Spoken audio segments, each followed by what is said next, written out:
You are standing in front of one of the most mythical places in Britain today. Glastonbury Tor rises like a beacon almost 500 feet above the Somerset plain. Remnants of an Iron Age settlement dating back to 300 to 200 BC has been found. The Tor looked very much different back then. It was once an island surrounded by fenland, which is a type of wetland. This meant that it was easily fortified and defended. Archaeologists have found Neolithic flint tools, suggesting that the Tor had been visited or occupied throughout human prehistory. According to Celtic mythology, Glastonbury Tor is said to be hollow, housing the kingdom of the Lord of the Wild Hunt. According to legend, his kingdom is populated by fairies.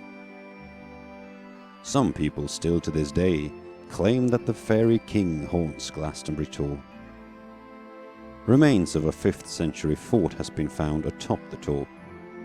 Some sources claim that this is the remains of a Christian community founded by Joseph of Arimathea in 63 AD, thus tying it in with the beliefs that Glastonbury Tor is one of the possible resting places of the Holy Grail.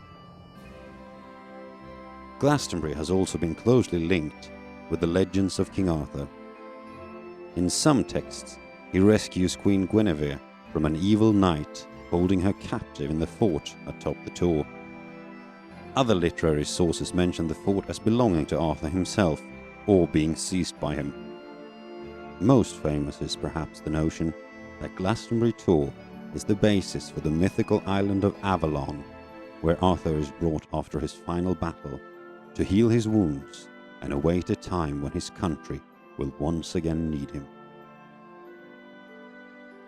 The fort was later replaced by a medieval church dedicated to Saint Michael.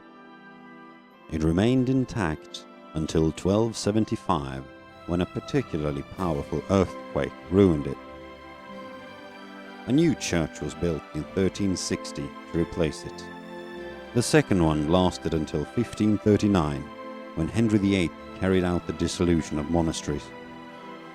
This involved hanging the last abbot of Glastonbury, Richard Whiting, hanged on top of the Tor, along with 2 of his monks. The tower that remained on top of the Tor is called St. Michael's Tower, and it is all that remains of the second church. It has been restored in later days. Looking down from the tower, you can see that the hills are made up of 7 terraces. The reason for the existence of these terraces have been debated. Some claim that they have agricultural purposes, for plantation or cattle grazing. Others have put forth the theory that the terraces are in actuality defense structures. Another theory that ties in well with the Tor's mystical heritage is that the 7 terraces make up a 3-dimensional labyrinth, made in a remote past for ritualistic purposes. It would spiral around the Tor 7 times and eventually bring the worshipper up to the top where the tower now stands. Looking out over the plains, you can see for miles, and on a clear day, you may even see as far as Cadbury Castle.